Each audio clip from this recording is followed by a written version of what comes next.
Today we chat with Chairman and President of Swiss Bell Suites Hotels, Gavin Fall, about their pet-friendly suites. Mixologist Grant Pickup joins us to showcase another cocktail from Cocktail Collective.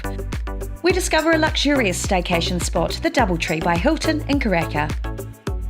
And finally, Real Housewife of Auckland Anne Batley Burton shares another champagne etiquette tip.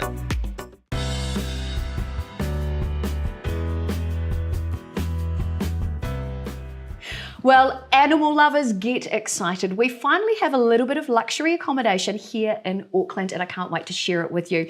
Here to tell me all about it is the Chairman and President of Swiss Bell Hotel International, Mr. Gavin Fall. Welcome to the studio. Thank you. Thanks to be. So lovely to have you here. So first of all, Chairman and President, it's a big job. Tell me about Swiss Bell Hotels and how you got involved. It's a bit of a story, isn't it? It's a long story. I got involved in 1990 when I decided it was time to have a go on my own. And so I met my old boss in Hong Kong. We started a company called Swiss Bell Hotel. And he's Swiss, so that's where the Swiss comes from. And he was my old boss when I used to work in the Peninsula Hotel in Hong Kong in the late 70s. And so we started. We had 3 hotels and said, let's have a go. I love that Kiwi can-do attitude. Let's just give it a go. Let's have a go. Had you been in this industry much before? Did you have a long history in the industry? I have a long history in everything. That's a privilege of being my age. Perfect. But no, I'm actually a chartered accountant. Was that a downer? No, it's okay. We need accountants in our lives. And I saw an advertisement in Wellington which gave me free airfares to go and work in Hong Kong. Why wouldn't you? Why wouldn't you go? And so I worked for KPMG. Oh, wow. And then I joined a client, which is the Peninsula Group, who's probably the best 6-star hotel group in the world. I'm a little bit biased, but they're beautiful hotels. And so I spent 10 years in Hong Kong, where 2 of my kids were born. Wow. Then I came back in my early 30s to be CEO of a public company in New Zealand, which owned 20 or 30 hotels in New Zealand and Australia. And in my early 30s, I thought I knew everything. Now I realise how young I was and how little I knew. But, you know, ignorance is bliss, isn't it? That's so true. And so I ran the public companies, which was the Hyatt Group and the Kingsgate Group and the vacation hotels all over New Zealand. And then in my early 40s, I'd had enough and said, let's have a go. I love that. It's so inspirational. I think that is such a Kiwi thing as well, isn't it? We just want to jump in there and give it a go. Yeah, but because basically I'm a car park attendant from Williams Car Park in Wellington. What a story. What a story. So here in New Zealand now you have 4 hotels and 1 in Australia, is that correct? We have 4 hotels. Well, yeah, 4 hotels, 1 in Australia. And they're all based in and different we've got 120 areas. in 20 countries around the world. I was today years old when I looked at that. Are you kidding me? That's a lot of management. That's a lot of business. That's why I have smart people working with me. Yeah, very good point. Because I'm not smart anymore. I'm sure you still haven't lost it. I'm sure you're still with it. So tell me, your hotels, the 4 in New Zealand, let's talk about those. So, of course, we're focusing today on the one here in Auckland and Victoria Park. Yes. Your other locations around New Zealand? We've got 2 in Queenstown, the mecca of New Zealand tourism, which has been empty for 2 years, as you know. That's right. And we've just opened up in Napier, which is a great provincial location, and it's going very well. Fantastic. And really good that, especially as the borders are opening up again. Yes. Those are such premium locations that people want to enjoy the natural assets of the area. Napier is such a beautiful area. And Queenstown, the beautiful, the vista is unbelievable. Absolutely. It's unbelievable. So was that a key driver why you chose those locations, do you think? To be honest, our business is probably opportunities because we actually don't invest in hotels, we manage hotels. Although in Queenstown we do own the hotel there and also Swiss Bell Suites down there, we brought into management rights. And so we look for opportunities. We go and meet owners, we go and talk to them, work out what they're trying to do and say, okay. Because everybody wants to own a hotel, but nobody wants to work it. Right, I can imagine it would be pretty energy intensive. It's very all-consuming. It takes over your life. Yes. A little bit like making TV, to be fair. Absolutely. It's just like, yeah. And so my understanding too is because of that, every hotel is quite different. Yes, because we're not a cookie cutter hotel. We're not. We don't dictate to the owners. We manage their hotel. Unlike all the other big companies where the owner builds their hotel. Okay, so when you think of some of the brands of the world, you go around. They're very similar. They have similar lobbies, similar this, similar that. We help the owner build his own individual hotel. Oh, that's fantastic. So it's all different. Wow. All different. And my understanding, I was looking on your website and I can see you've got modern Art Deco rooms as an example. You've got really beautiful, very spacious apartment style suites as well, which is great for your corporate travellers. And then, of course, you've got those lake views and then you've got mountain views. So there is quite a variety of experiences. Which is what tourism and what holidays and what work's all about, isn't it? It's all so different. true. All different. So let's talk Victoria Park. Now, It's how amazing. long has this hotel been Well, in Swiss Bell your group? Suites Victoria Park has been with us for about 4 years, and it was developed by the Manson Group, and they've done an amazing job. They're amazing developers, and it was an apartment hotel, which is a little bit different in Auckland, but we thought there's a market opportunity, and it's been very successful. Of course, we've had our COVID challenges, which have Of been course. disastrous, but now we're coming out, and it's looking great. That's so good to hear. And of course, one of the things that really excited me, because I am a huge dog lover, is the fact that your hotel is luxurious, but also pet friendly. Well, Tell me about that. Well, that's something special. During COVID, you can imagine my wife would make me walk for 1 hour a day to try and keep me fit. Yeah. So walking around the streets of Remuera, I met all these people, and there's one thing they all had in common. Dogs. They all had a dog. Yeah. And, you know, I'm come from a farming background, although I'm not sure I'm really a real dog lover. I wouldn't carry a dog in my handbag. I would, just quietly. But I said, hey, here's another business. And then I've got friends who have dogs. And I used to say, why don't you come to Queenstown, or why don't you come here? They said, well, you know, the hotels won't take my dog. I mean, you know, dog lovers, they take their dog on holiday before they take their husband. That's true. And so it took me a little bit of a while to convince my team that this was a good idea. But it suddenly has a unique, of course we have a limit. You can't bring in sort of 10 Labradors and things like that. Yeah.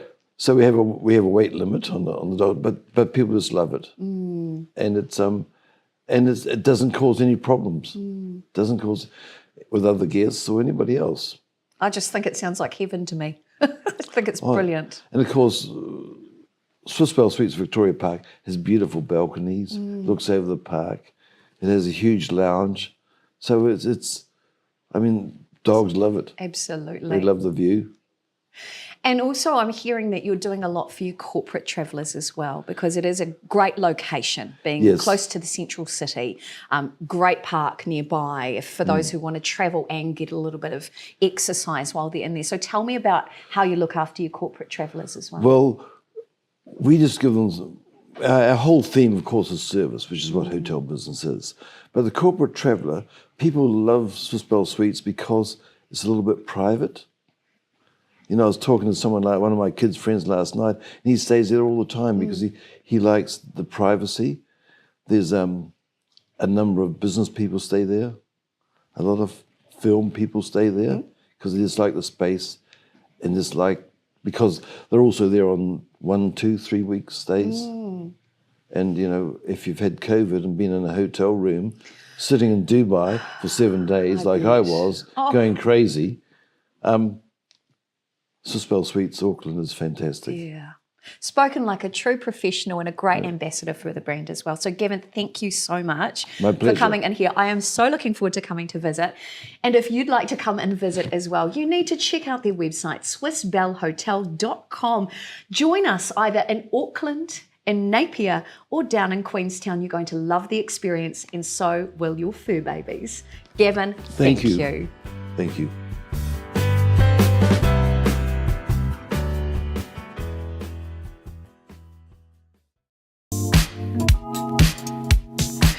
kia ora, welcome. I'm Monique Bradley, a self-appointed Glen Ambassador for Cocktail Collective, and I'm joined here in the kitchen today with Grant, our expert mixologist, who is going to take us through a new cocktail from Cocktail Collective.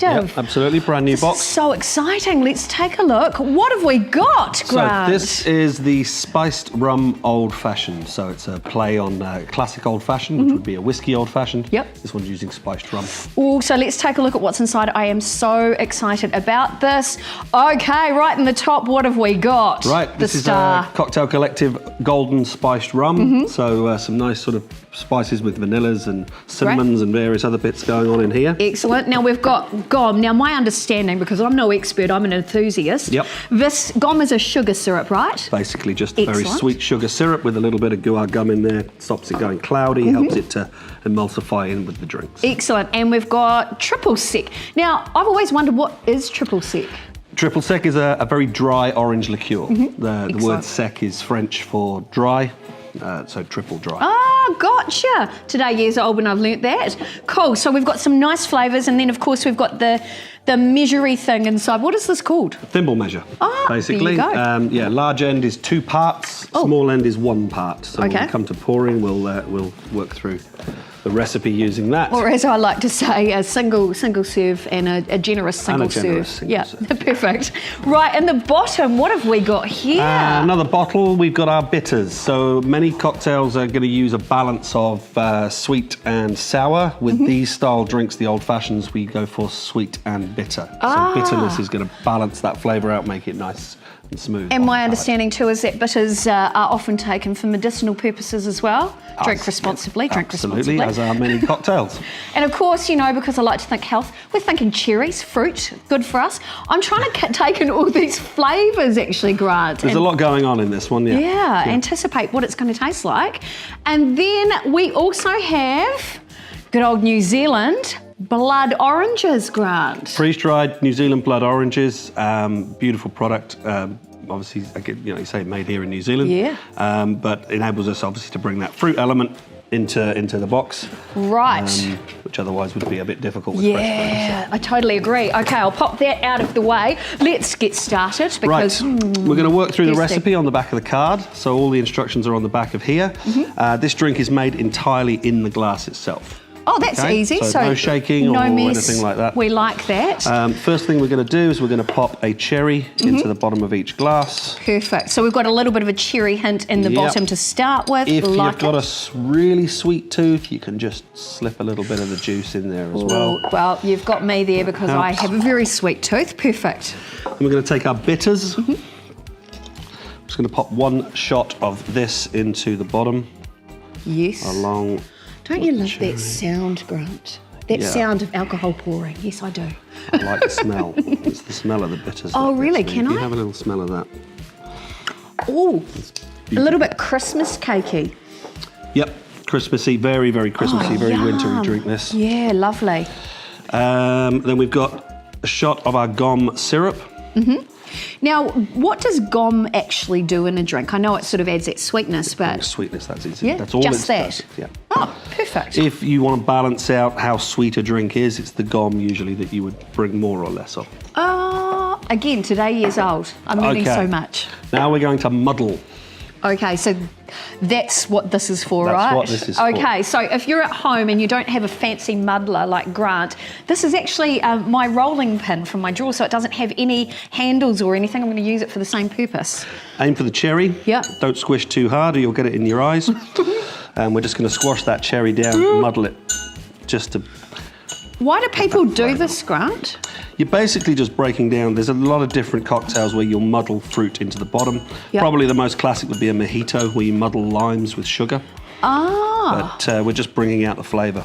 I've never done that before. If you have some fresh oranges around, you could put some orange skin in the bottom here and bring all those orange zest flavours into it as well. Of course, that would be fantastic. Would you zest the orange and put it in the bottom? Just a piece of orange peel in the bottom, Wow. muddle it with the cherry. Love it. Now, for ice, what we're going to do, we've got these ice moulds which you can buy from Cocktail Collective. Fantastic. And what that gives us are these beautiful ice It's so cool. spheres. Whoa.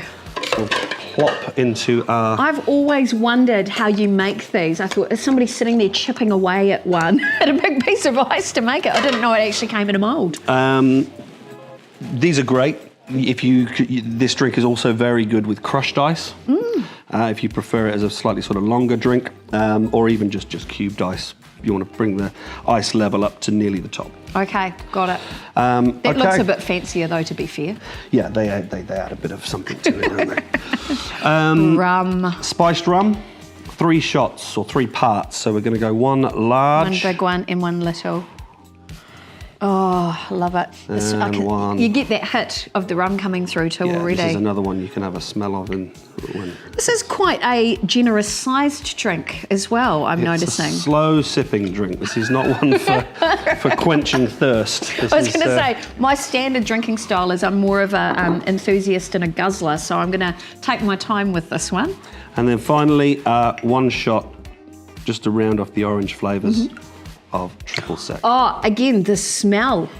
It's a party. It's a something. It's warming smell coming through.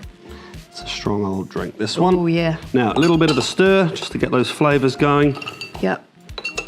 And then if you'd like to grab that packet of orange slices. Yep. Oh, they're beautiful, Grant. You guys need to take a look at this. Absolutely gorgeous. The colour is beautiful. Yeah, they're fantastic. Beautiful. They're nice just to crunch on, actually. Yeah. On their own. So what do we do with this? We're just going to rest that straight into the top of the glass. Doesn't get much easier than that. Perfect. Poke it in. Yep, that's great. That's great. Again, if you've got some fresh orange, you can embellish it with that. A few flowers or some herbs from the garden would help. But, Okay, so what sort of herbs would we add in there? for this, something like a rosemary would be good. Oh, gorgeous. Would really help. And so as that rehydrates, will that let out more aroma from that blood orange as well? Yeah, a little bit of flavour is going to come from that blood orange. That's so good. You can actually muddle one of the blood orange things into the bottom of the glass as well. You're just full of tips and excitement, aren't you? There's various ways you can do it. I love it. But of course, as they say, the proof of the pudding is in the eating. Not that it's pudding, but it smells like pudding. Cheers, Grant. Cheers. Well done. You've done a great job. You shall be remunerated accordingly with lots of applause and adoration. Yes. Here we go. What do you think? Oh, by Jingos, by Hokey. It's beautiful. Well, let it sit there, let the water, the ice will start to melt down a little bit. That's Just take the edge off the incredible. It's so full flavoured. Warming, even though it's a cold drink, it's very warming on the palate. And it's an experience, it's a journey. So as it's moving around my mouth, I can feel all the different taste buds starting to go, hello. Yeah. Lovely, Grant. It's one of my favourites, this one. And so easy to make. You saw how quick he did that. You don't need to be an expert mixologist like Grant to do this. You saw how easy that was. All the instructions are there on the back of the card and a little bit of the history about the drink as well. So give it a go and let us know what you thought of that beautiful drink. Grant, thank you so much. Thank you for having me. And cheers. Cheers. Don't mind if I do. So good.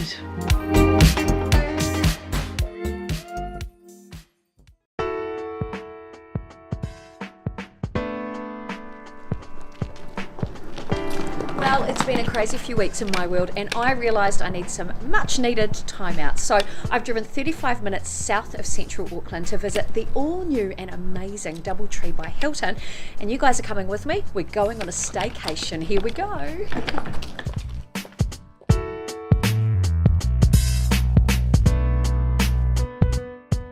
Situated in Auckland, just a few kilometres away from the central city, Doubletree by Hilton in Karaka is built on New Zealand bloodstock land and gives you the best of a relaxed country stay with a luxurious, state-of-the-art hotel feel. Having a bit of time out, staying at the Doubletree by Hilton here in Karaka. You get cookies on arrival. This is the best day of my entire life.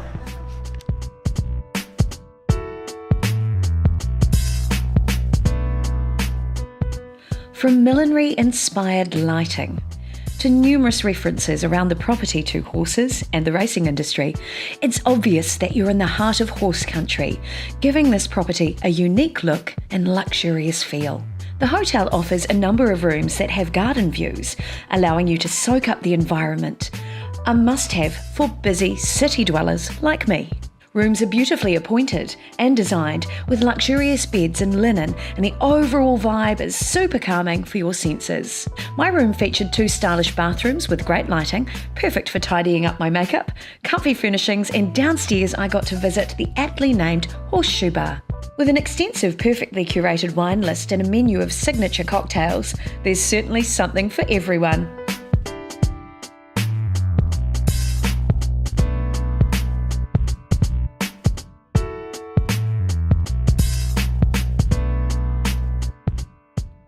And of course, as a cocktail lover myself, I had to give at least one a go.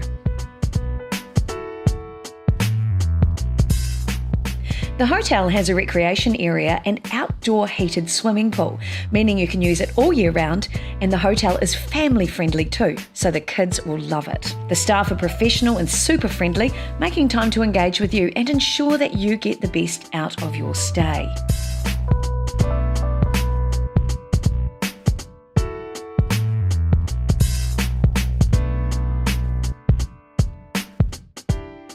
Well, this is really luxurious and just the space and time that I needed. Cheers. Their signature restaurant, Ethereal, is led by celebrity chef Mark Southern, and the environment is relaxed and inviting, making it perfect for solo travellers or for groups. As you look around the restaurant, you may notice a few sparkly cups on display. One of them is even a Melbourne Cup, won by the restaurant's namesake horse, Ethereal. Well, after a relaxing afternoon and a couple of signature cocktails and a luxurious bath, I am ready for dinner and I'm here at the chef's table, so let's take a look.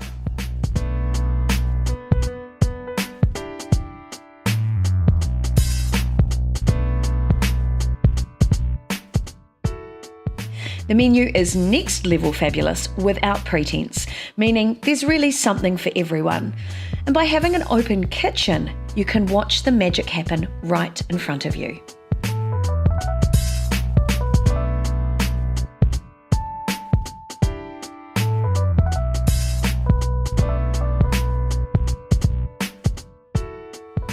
One of my favourite features was the dessert trolley. I literally had no words. Well, that was absolutely fantastic. Amazing service, an incredible menu, unbelievable. A great night's sleep, a wonderful, long, luxurious bubble bath, and even better, free parking. It's pretty much everything I was looking for, and I feel amazing. So you need to check it out too. It's the Doubletree by Hilton in Karaka. You're gonna love it. I might even see you here. See you guys.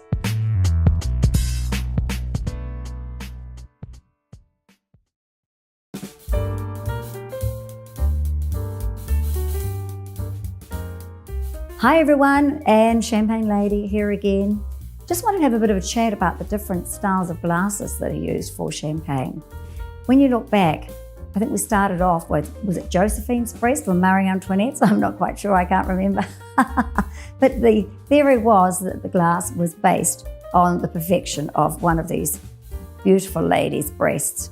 And of course, it was very open. Well, I won't go into this in too much detail actually. But anyway, the most important thing about it was it was very open and the stems were hollow, which was absolutely amazing. In fact, I had the pleasure to drink out of a glass like that the other day. Sadly, they were banned by the health department because of the difficulty in cleaning these stems, which were hollow.